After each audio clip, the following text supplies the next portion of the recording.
In the multitude of counsel, there is safety. Welcome to the All Things Then podcast, a vision inspired by the truth found in God's Word and designed to inform, educate, and impact you in every way. My name is Akitunde Idowu, and I am your host. Join us as we embark on a journey to becoming a better version of ourselves.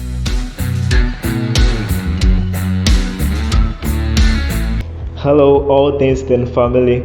Welcome to another wonderful weekend of the All Things Then podcast, where you're going to gain wonderful insights that can really help you navigate the journey you have ahead. And truthfully, the year is coming to an end, and this is December, and it's such a wonderful time to wish a Merry Christmas in advance. Today we have a wonderful speaker with us, who is Dr. Bayo Adekanmbi, and I'll be reading his profile in a minute. Olubayo is an award-winning business and digital innovation executive who combines business and technical skills in conceptualizing and implementing business, commercial, and analytical strategy. He combines 20 years of cognate industry experience in digital innovation, strategy, marketing, and data science or analytics from the two largest economies in Africa, namely Nigeria and South Africa. He is a hands-on data scientist actively participating in global data science projects on cargo.com and currently ranks number 1 on the Data Science Dojo project. He has a patent on final approval in the USA for a data science product on social pricing recommender software for low-income prepaid telecommunication users using on-called call numbers modeling. He graduated with distinction from the University of Reading Postgraduate School, United Kingdom, and has also had both full-time and executive education in many other leading institutions, including Columbia Business School, New York, the University of Chicago Booth School of Business, Chicago, INSEAD Business School, France, Telecoms Training Institute, London, and ETH Zurich, Switzerland, and University of Kentucky, USA.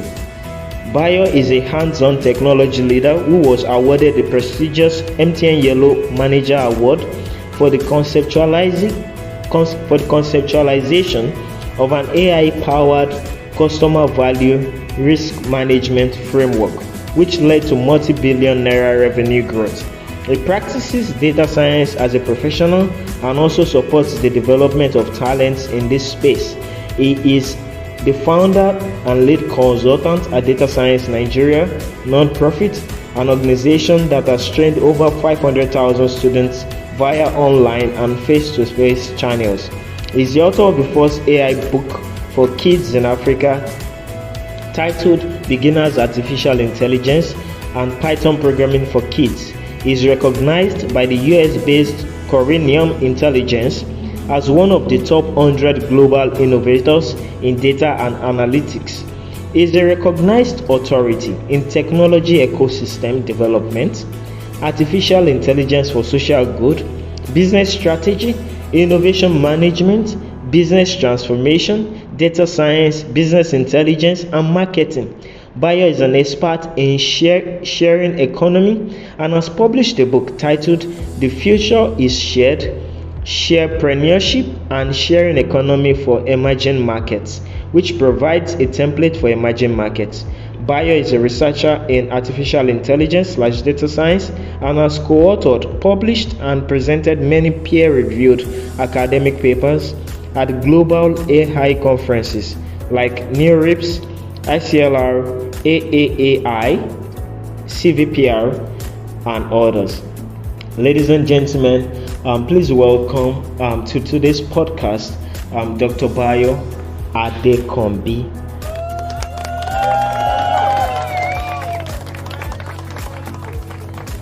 Dr. Bayo will be sharing his insights. He will be showing us his career journey and will be sharing some counsel with us, especially with the teenagers and young people, far and wide, on how to navigate their career, how to make decisions, and many other things like that. So stay tuned. Thank you very much, sir. Sir, you're a notable personality. How did you couch a niche for yourself in your career? Okay, I think when we talk about notable personality, first I need to say that we are who we are by the grace of God. I think God is I don't even think it is. God is our source. In Him we live, in Him we move, in Him we have our being. So our ability to achieve anything in our career is actually a manifestation of the grace and the gifting of God.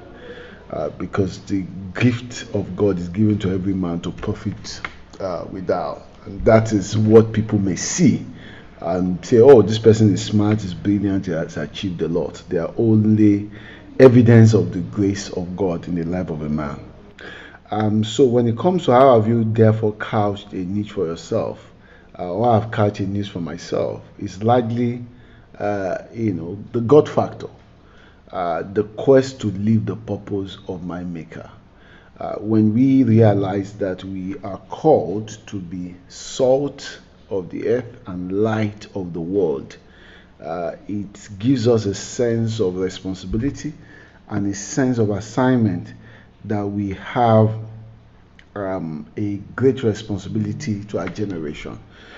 So in living that life, you may create a path. You may create a path that others may follow. You may create things that becomes like a lighthouse for others to navigate their way through their destinations. But the fundamental is that everything is a derivative of the grace and mercy of God that is evident in the life of a man. But of course, Apostle Paul told us that I did not receive the grace of God in vain. I labored more exceedingly than they all. So what is the point I'm proving? I'm trying to establish. In answering the question, there are two sides. God has called each of us to fulfill a purpose for which He has invested the right grace, abilities, competence, treasure in us to be able to fulfill and manifest His goodness to the world. Just like Jesus, He went about doing good. So there is a level of goodness that God wants each of us to achieve. Number two, there's a part of each and every one of us to labor. And how do you labor in the contemporary world? You labor through education. So you continue to be the cutting edge of learning. I have a principle. In the area of my specialization, I must know everything. But in other areas that are tangential or relevant, I must know something. So the principle is, I know something about everything, but I know everything about one thing. Which for me is a principle of learning. That it's so important. Learning is also not just in a structured academic environment or gaining certificate. Learning can also be in form of being mentored or having the right role models whose path inspire, shape, and help you to get to where you're going. And sometimes you become, you subscribe to learning without thinking of earning. I recall when I wanted to start my journey into data many years ago, the first place I took like an internship, I didn't collect money because that was not the objective. The objective was I needed to build my software and statistics skill, knowing that I did not finish in school with those disciplines. So I had to pay the sacrifice. I was not expecting money. I gave more, and the company got to a point and said, oh boy, we need to start giving you something. So there is that path of you being very intentional. So essentially, it's a combination of two things, the part of God and of course the part of yourself, which helps you to be distinct, which helps you to stand out. And this, I believe this is a Christian. Yes, it is. agrees with, seest thou a man that is diligent in his business, he will not stare before mere men, he will stand before kings. And that is where it comes in. And if you're going to stand before kings, you must be able to speak language. You must have the competence, capacity, capability that will position you to stand where it matters. And that's why being a Christian is not a reason why you should be lazy. You must be able to, it's a two-edged sword. The God factor will always be there, but you must labor. Build the right knowledge, either through academic learning, professional learning, through mentorship, being with the right people, being in the right association where you are continuously refined and fine-tuned so that you are able to manifest the full expression of what you have in your quest to fulfill your purpose on earth. Thank you, sir. Yeah. Thank you, sir. I would like to ask, whose career actually inspires you, and what inspires you about them? When we say career of people that have inspired me, I think at the early stage of my life, I didn't really perhaps have any role model, maybe because of how I grew up. So everybody we saw when we were growing up were either military people who are far away or just people in the neighborhood. So would you may not even want to relate with or see as role model. But I think as I grew up and I built my professional, there were certain people that I saw, maybe because of the innovation they've done, particularly if I look at the Amazon founder, if I look at Microsoft founder, I've seen quite a lot in terms of focus, tenacity, big picture. But in terms of a path that blends my faith and career path is a company in the US, is a sanitary, that they don't open on Sundays. And when you go there, they are proudly Christian.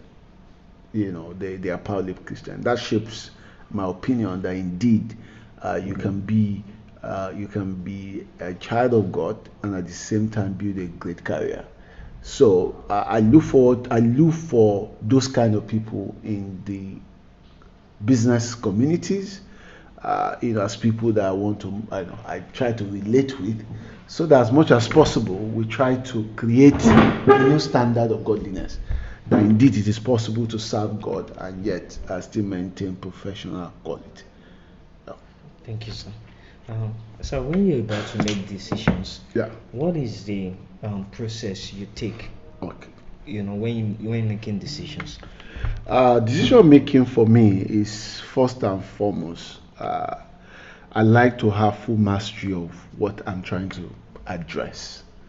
I don't like partial information. I don't make assumptions. I want full facts, because you cannot make decision and you later realize that you have missed some of the most critical points. You have gone 90% into something before you realize. For example, you want to build a house, and you didn't know the owner of the land. You have bought the land. A few documents you are supposed to check, you didn't check it, or the fact that you have not done your proper soil test and all that, and you have done 90% of the building before you realize. So for me, decision making has critical impact on what will become in life, whether a business, whether an individual, a church, a community. So therefore, there's a need to have all the facts. But there's also a place of the fact that sometimes some of the things that are presented to us are not total facts. So which means that you also need the truth. And most of the time, the truth comes by inspiration. So when you have all this, then you move to the point of inspiration. Something I call inspired brilliance, where you're able to look at all the facts and say, what are the best options that are available? Some people call it strategic options, and you must be very intentional about it. I'm going from A to B. There might be 10 ways to get there. And in finding the best path, you need some level of inspiration. And some of this inspiration may be from your gut feel. It might be from your informed intelligence, based on what you have built over the years. And of course, I always subscribe to Job 32. There's a spirit in man, and it's the inspiration of the Almighty giveth them understanding, that they could also have that spark of grace in you that helps you to say option A is more costly than B. If you go for C, it might put a challenge on us. D is not optimal. E is the best option. So when you are clear with the best option, you also now need to weigh the risk of your option. The best option is the option that you already know what it's going to cost you.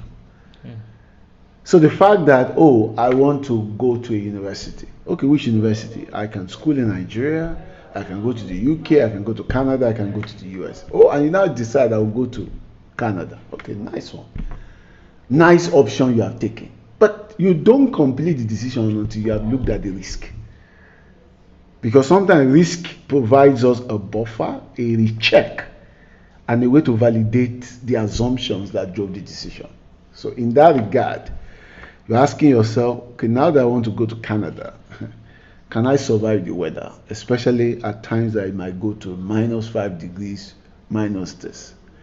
And then you list out all the risks. And then you ask yourself, is this something I can manage or not? And if not, then you have to consider your other options. So when you know your risk, that is when we say decision is ready. If you have not yet quantified your risk, then you have not yet decided. Yeah. And in any company, that's it. When a company is deciding, we want to expand, you want to buy a new land, you want to buy another company. After you have looked, if we buy this company, we're going to double our growth. We're going to have access to new market. We're going to have access to more talent and all that. At the end of the day, you check the risk. This company has this legal whatever with this person, and the liability will be transferred to us.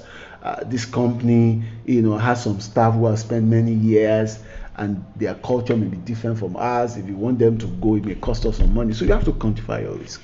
So we say you have not decided until you have gotten to that point of evaluating your risk. It is when you have evaluated your risk against your strategic alternative based on valid facts and evidence, then we say you have made a proper. And that's the approach that I use consistently for my decision. Oh, so how about when you're not sure about the decisions you want to make? How do you go about it? When I'm not sure of the decision that I want to make, and I tell you that is where point number 1 comes in, of fact finding, evidence building. Perhaps that is even where the starting point is. Because sometimes if you have not sorted your point 1 well, then you may not even know what we are talking about. So it becomes very, very critical that as much as possible, that point number 1 is well clarified, where you are very, very clear, about where you are going. But sometimes, like you have rightly said, you are not sure of what is the best decision. As a child of God, I don't subscribe to playing game of chance with your life, because our life is too precious to be joked with. So for that reason, we have to subscribe to the place of divine leading. I strongly believe that the steps of the righteous are ordered by the Lord. So for that reason, you need to go to the one who sees beyond you. You need to go to the one who declares the end from the beginning. That's an interesting way to describe God. He knows the end, therefore he comes to start with you. And that's why he guarantees us an expected end. Why? Because he has seen the end before he starts the journey. So he knows where it's going to end. So Christians, young teenagers, youth, single or married, must never discount the place of divine leading when we are confused and overwhelmed on the path to take when it comes to decision making. Yeah. Because God is interested in every single decision we make. If God knows the strand of hair that each of us carry, then I believe that God is interested in everything we do. Yes, God is detailed. Yes. Thank you, sir. My pleasure. What are the routine habits that you build every day, or that you participate in every day, that has really shaped you into who you are today? Okay, great.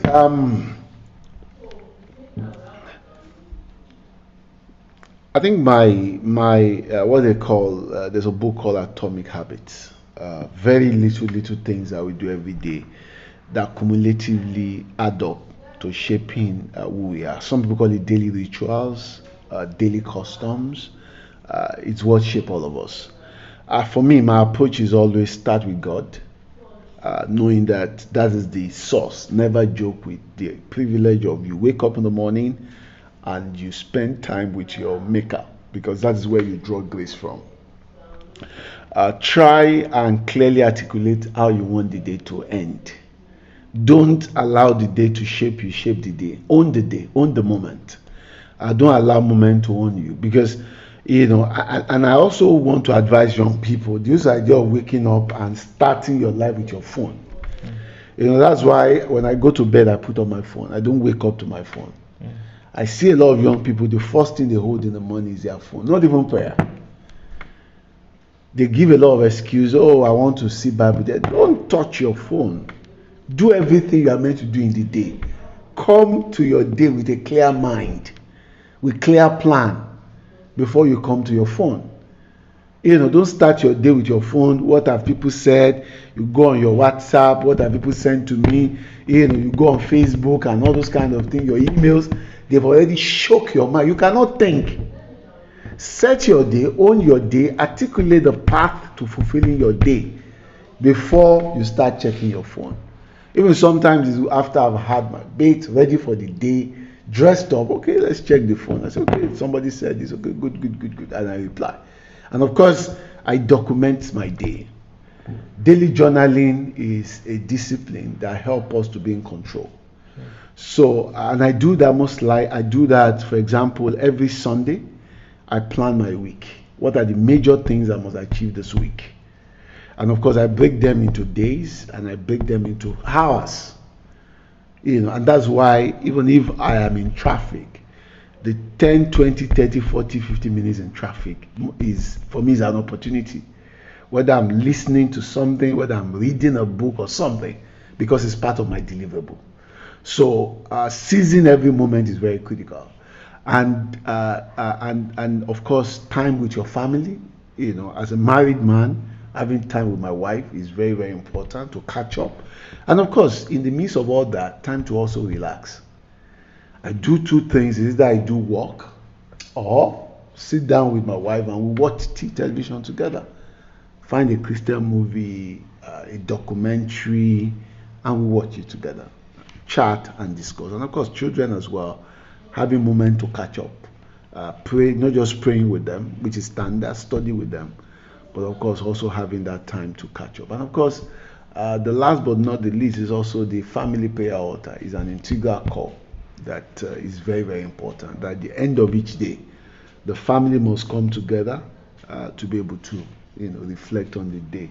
And of course, one other part of my habits is in touching base with people. I always have that, people that I've not seen in a while, check up on them, and all those kind of things. And I try to be cycles around those things. People that I must call once in 3 days, once in 1 week, so that at all times one is just abreast of important things. Thank you, sir. What were the major books that really transformed you or that really shaped yourself? Major books. The one and the most critical one, of course, is the Bible. And then there are two books I read as a young believer. There are two books I read as a young believer. One of it by a man called Watchman Nee, The Release of the Spirit. Watchman Nee was a Chinese missionary who was imprisoned, and he wrote a lot of things. He was a man that had great dealings of God. So as a young believer, I read the book and it gave me a view of how God makes us what he wants us to be. And one of the extensions of the book is called brokenness, that our life can only count for anything if God takes it over, breaks it, bless it, and then use it to serve other people. The same way Jesus did when he was given bread. He broke it, he blessed it, and he served it. That sometimes God needs to break us from our past, break us from our ambition, break us from our sense of self. I'm a smart guy. No, God needs to break us and work in us. That book did a lot in my life as a young teenager, and it prepared me for so many major shakings that happened at the early stage of my life as a young believer. The second book by Robert Liardon, God's General, is another great book that really, really transformed my life. Reading through men who made great impact for God at different times. And I tell you, those principles are applicable in every sphere of life. I think the third book that I'll talk about is, I don't know whether it's Jewish Metamorphosis, I've forgotten it, but it's a book that talks about how Jewish became the most prosperous set of people on earth. Irrespective of where a Jewish man finds himself, even if it's a desert, they will make it a palace. Is it the Jewish Phenomenon? Jewish Phenomenon, yeah, that's a book. It's a book that demonstrated to me the commitment of God, covenant commitment of God to prosperity of people, which demonstrates excellence, leadership, and God's factor in the greatness of every man. So, of course, after reading that, I could find parallels in some of the other books I've read in terms of great people in the business world. I read, I watch and I read a lot on. The other one is actually not a book. It's the greatest men that built America. The Men That Built America. It's a movie. It's like a documentary. I watch a lot of documentaries, especially historical documentaries. A lot, and I buy a lot of those CDs, particularly for the children. To really see how people live their life, the bandwidth, including Apple, Microsoft, Alibaba, all those great men. I've read majority of their books, where I look through their journey. Elon Musk, his life book and all that. I've read a lot of those books. It demonstrates discipline, can do, sense of focus, sense of commitment to big picture. And that's one thing that consistent that I've seen among these guys. So these are some of the books I can remember, but I read quite a lot because you must stand on the shoulder of giants to see further and farther. Yeah. Thank you, sir. Yeah. What are the core values that teens should actually hold on to, or that they should have, in order to have a Christ-driven and a sustainable life? I think one of the greatest values that I'm going to bring to the young people today is values of leadership. It looks common. Leadership is not being at the top of other people. No. Leadership starts from leading yourself. Waking up in the morning and committing to a path. Some people, they will just say, oh, my phone beep, and I open my phone. All I just want to do is to see the SMS that was sent to me. Before they know it, they spend 2 hours on that phone, moving from one Instagram image to TikTok, wasted 2 hours. That person is not leading himself or herself. Start leading yourself. Leading yourself is controlling, managing, guiding yourself to do the right thing and the right time to get the right result.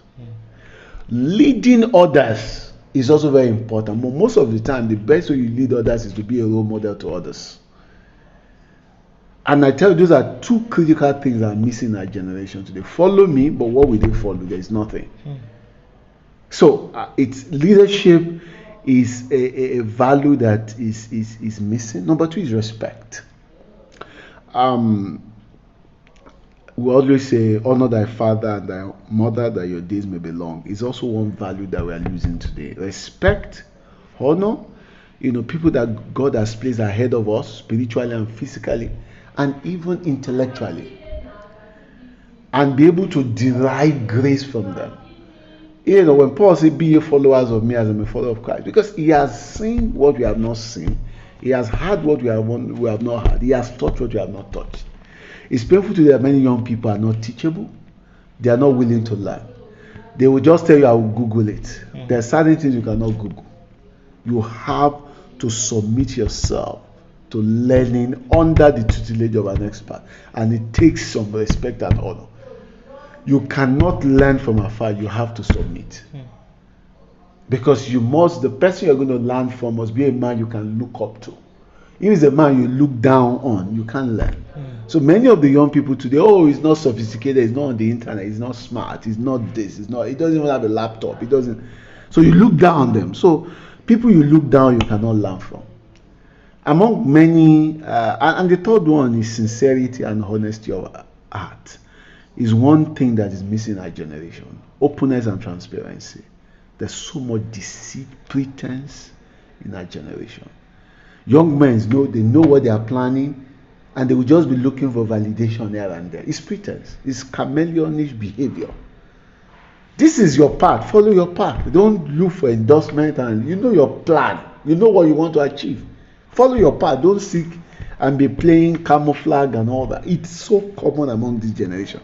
They know what they want to do, but they will just be stylishly. It's a value that has been lost. So truthfulness, is very, very critical. This is what I want. This is what I desire.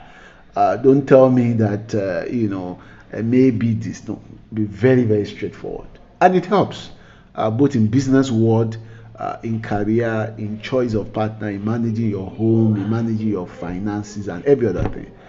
These are timeless values that must be treasured. Thank you, sir. Thank you very much. I want to talk about artificial intelligence. Good. Okay, so first, I actually want you to give us a definition of what artificial intelligence is, and I want to ask, what are the advantages, of things adopting, AI in their everyday life? Okay, so what is artificial intelligence? Just as it sounds, intelligence that is artificial. And what is intelligence? Intelligence is capacity to take in information, reason, process, act, respond in a desired way that we want. That is intelligence. But when all this becomes artificial, it means that we can domicile the capacity to reason, perceive, respond, act, behave into an inanimate object, such that a phone can act like a man, a car can act as if it has intelligence of man, and that is what artificial intelligence is all about. And so the fundamental core of artificial intelligence will make man and machine to collaborate together in reasoning process, because machine can reason, can infer, can judge, can perceive, can evaluate, can act, because they rely on multi-point intelligence system based on what we have fed into it, and therefore it can process it and then act. As simple as a car. Car, take me from here to point B. I can put intelligence into that car that can read all the road signs, that can read the other cars around using sensors. It knows when to stop. It knows when you see people that look like this, stop. When you see a car behind you moving at this pace, move at this pace. If you see a car in front of you moving at that pace, move at that pace. That is where sequence of codes comes in. Sequence of codes are sequence of instruction that are built into an inanimate object that allows it to intelligently interpret things based on its body of knowledge, and therefore can act or respond. For example, if you see an object like a baby moving like this, stop at this speed. If the weather is changing this way, put on your light. If rain is falling and this is called rain, then start moving the wiper. That is what intelligence is all about. So the question is, there's a lot of things we want to do that as humans we can't do them. So why not put the capacity in machine? Now artificial intelligence is now all over the world. In China today, one of the biggest TV stations is using AI newscaster who can work 24/7. They don't need to go to the bathroom. They won't miss any line. So they are always there reading the news, giving information. And then there are a lot of information in volumes of book that, as humans, we cannot intelligently extract. Artificial intelligence can do that within milliseconds and bring it. In health, robotic medicine, now, a lot of things that we cannot see with our naked eyes. AI can see it and find patterns and say, this is it. Now we talk about what we call personalized medicine. With that, it knows that for Mr. A, this is the best medical combination for him. And it has gone into pharmacology, that is the making of drugs, which means that the drug that A uses may be different from B, may be different from C, based on how your DNA is configured. These are not popular, are not possible like that in the traditional medical practice. But with artificial intelligence, you can actually take care of a person based on who they are, based on their DNA structure. You can prescribe the best drug, the best treatment path unique to that individual, called personalized medicine. That is how powerful it can be. And then when it comes to the financial industry, it's a game changer.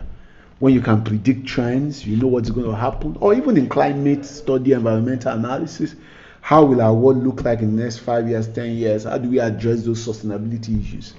Artificial intelligence has that capacity. Of course, retail is another area. Now Amazon has some outlets outside, in US called Amazon Go, where you don't need anybody there. Just walk in, pick anything you want to pick, and you go out. So the question is, how does it recognize who has entered?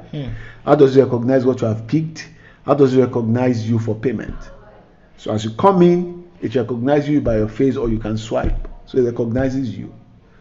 Then as you pick, it knows the point where you are because it tracks your movement between the aisle. And as you walk out, it recognizes you. And before you leave, you get an alert saying this is the total amount. And it links your face to your account, and you pay. What a world. So artificial intelligence makes life extremely great in every facet of life. I look at farming, for example. It's another area where artificial intelligence is doing a lot. Prior to now, when you want to apply fertilizers to farms or pesticide, you just do general broadcast. You just broadcast to everything. But now you can be more precise because artificial intelligence can take picture of every single leaf. There's something called vegetative index and say, oh, this leaf is doing well. It does not need any fertilizer, so I'm not going to fertilize this. This one requires fertilizer. Same for pesticide. That this is infected, this is not infected. So what could have taken 1,000 now may only require 200. So you have saved 800 because you have applied artificial intelligence to how you dispense fertilizer or pesticide or germicide or anything. That is the precision power of artificial intelligence. It's a rich intelligence, and I tell you, it's applicable in all industries, including law, where it's being used to analyze cases that were won, what are the dominant words used, and all that. Because everything is all about aggregated, organized intelligence, and artificial intelligence or the way the machine will learn, what we call machine learning, and it learns both text, it learns numbers, it learns image, it learns sounds, it learns from video, and it brings it all together to help decision making. And that's why AI is going to be one of the biggest big drive in how humanity advanced to the next level of fulfillment and impact at scale. Thank you very much, sir. My pleasure. We've got some more questions. Good. What are the evolving career paths that teens can consider in today's world, especially considering the technology age? And what counsel can you give to them to stay ahead on the cutting edge in the digital age? So staying ahead is where I'm going to start. Everybody must know that we are now in the era of what we call the fourth industrial revolution. We've had the first one, we've had the second, we've had the third. And the industrial revolution is where major things shape the world. Now we're at an era where technology is going to shift how value is created and captured. So whatever discipline, whether it's a professional discipline or even trade, you're an artisan or whatever it is, technology is going to be the foundation of how you create or capture value. It's like English language. Whether you're a doctor, whether you're a lawyer, whether you're a physicist or engineer, everybody must speak in English language. In the same way, whatsoever is your discipline, everything must be technology powered. So it does not matter your background, everybody must have a penchant to want to know what is the latest thing happening in technology. You cannot be digitally shy or else you become digitally backward. You must be very intentional, because technology will drive what we call digital inclusion. Because digital inclusion will enable financial inclusion, social inclusion, and life inclusion. So if you are digitally excluded, it means that you are cut off from all the opportunities of life, irrespective of your educational level. So the first fundamental is that everybody must understand you are in an era where you either join the technology revolution or you are out. But the question is, must everybody become computer engineers, computer scientists, AI engineers? No. Technology is an add-on to the fundamental core. So whether you're a lawyer, whether you are a medical doctor, you are an engineer, you must understand that digital skill is an add-on, or perhaps is a foundation that you now build on top of. So people must have that open mind, a curiosity to learn, willingness to unlearn, relearn, and continuous development. Because technology is such an interesting field where you cannot say I've graduated. Because what was the cutting edge yesterday becomes still the next morning. So when you talk about how do you remain in the cutting edge, it's because you are continuously studying. So it's gone are those days. I recall a story that a friend of mine in a Nigerian university who was doing electrical electronic engineering, they had a lecturer who was teaching them, and the lecturer gave them a note to write, and mistakenly, they lost the note. So the lecturer was so annoyed. So he came to the class. I was shouting at them, "Where is the note I gave to you? I've been using this note since 1980 something." Wow, that's over 30 something years, the same note, and you are passing it from one generation to another. But in the real world, what we know about technology is that it's so fast evolving, it's so dynamic. What you thought is the biggest thing yesterday, and that's why you cannot be in AI world and rely on a degree that you took out of school 2, 3, 4 years ago. No. The power of surviving in the fourth industrial revolution is continuous development. Open mind to learn continuously. Being in the cutting edge, attending conferences, joining the right groups online, buying the right books, and of course following trends, because trends are shifting so rapidly and you need to be on the cutting edge. Because what often happens is that when you don't know those things, you invest in archaic technology. Companies that invest in technology that have become moribund in other parts of the world because they are not in the cutting edge. After you have wasted so much money, you now realize that the entire box that feeds this whole house can actually be achieved with something as small as a phone. And it comes at a fraction of the cost of the giant building that you have invested in.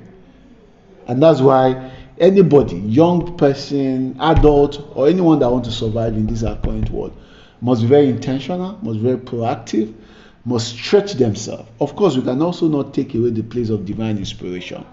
That, we as Christians, as children of God, we have an added advantage. Advantage that allows us to see beyond others. I always believe in the Daniel factor. The grace to be 10 times better. That whatever has taken others 10, we can get 100 of that. Because we leverage the special grace of God by reason of our personal relationship with Christ. And it's the spirit that searcheth all things. And if that spirit dwells in us, it quickens our mortal body to create ideas and solutions that make the world a better place for everyone. Thank you, sir. Thank you very much, sir. Last question. How can parents position themselves to help their teens become tech-enabled and digitally relevant? And how can they also manage the negative incursion of technology? I think I'm going to start from the negative. And the first thing is to address the fears of everyone. Everything has its pros and cons. When plane came, it has its negative. When train came, when ship came, everything. Water is good, but if you drink too much water, it can actually kill. Yes, too much water. So everything has that boundary. So parents must be interested in digital, because you can only support your child in the area where you know about. You understand the boundaries. The reason why you understand that a knife is a risk to your child is the reason why you have to step up and join that child in holding that knife. In the same way, because you know that technology has the negative side, that's the reason why you as a parent must rise up and join your child in that revolution. So you hear parents saying they are joining their kids, looking at what they are doing on Facebook, they're tracking them on their phone. There's nothing wrong there. We have a responsibility as parents to put our children under total gravity so that they are not unruly. So, and if they live 70% of their life online, we must parent online. Yes, because that is where they live. They spend more time online. Then you as a parent, you must also be there, so that you can curtail, you can control them. I remember the story that one of the fathers in Nigerian drama ministry, he actually posted it on his Instagram page, so it's a public knowledge. Pastor Evangelist Mike Babiloye. He said there was a time that he was somewhere, and he saw the picture of his son looking like on social media, looking like a bling bling this thing. He said, no, my child cannot look like. Immediately called, this is not who you are. You have to put this down. You cannot do this. You cannot be seen this way. So parents must be involved, must get into the world of digital and get to know. And interestingly, if they do not know, they must ask people who know. They must ask people who know, because parenting is no longer the child in your house. The child's house is now e-house. So you must be able to track that child there, because a child locks himself in a room. You do not even know they are playing games. And it's more worrisome today because most of the games that we see are all corrupted games. Just a few days ago, the popular character Superman, that a lot of kids grew up with, now has a gay version. Yes, a lot of cartoons that we see are all infested with bisexual characters, homosexual behavior. So parents must not just, they are watching cartoon, enjoy your cartoon. What? Most of the games cartoon today are all polluted intentionally, and that's why parents must be very involved. And then the other positive side, which is more on the capacity building, parents must support their children to navigate this path. We must be open-minded. I remember when many years ago, if a child is not a doctor, if he's not an engineer or a lawyer, then you have wasted your life. Now there are more opportunities that technology is creating beyond those traditional. Interesting, in America, when you look at the 10 top jobs, it's not the ones we know as the dominant jobs. So parents must be open-minded to allow their children to experiment. They must also be willing to make the investment, buying them the tool that they need as the Lord provides. And if they don't have it, they must also be willing to say, okay, X has it, we have that, so go and use theirs, because it's important that the kids are provided that advantage at the early stage of their life, knowing that it's going to be the biggest discriminator of those who will have succeeded and those who may struggle to succeed in life. Hence, it becomes a mandate for every parent to stretch themselves beyond measure to make sure that those fundamental tools are available for their children to be able to enjoy the best of the digital world. Of course, with caution and boundaries. And that is why a Christian home factor becomes the foundation of building it. Where fear of God, respect for God, things that you must never do on the internet, website that you must not visit. If you meet a new friend on the internet, you must tell your parent. If somebody wants to add you, you must let your mommy and daddy know. If somebody is calling you and you don't know the person, don't have video call with people you do not know. Don't expose your body to strangers online.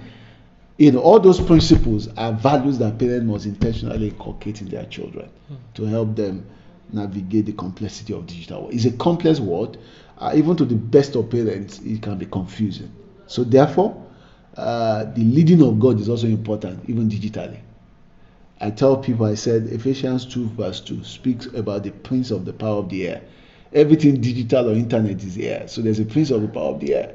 So parents must also understand that warfare is not just physical. There's also digital warfare. So our children do not become corrupted, polluted, and detached from Christ, because there's so many satanic contents that are all over there, for which we must be able to ring-fence our children and build a wall around them that they do not get corrupted or taken away from Christ. Thank you for listening. If you have been blessed by this topic, Please share with your friends and also drop reviews on the community page or our email. You can also share with us burdens on your heart or topics you would want us to talk about. Feel free to give to promote the spread of this podcast by partnering with us on our website at allthingsdenpodcast.disha.page. Thank you for your constant support. See you next week.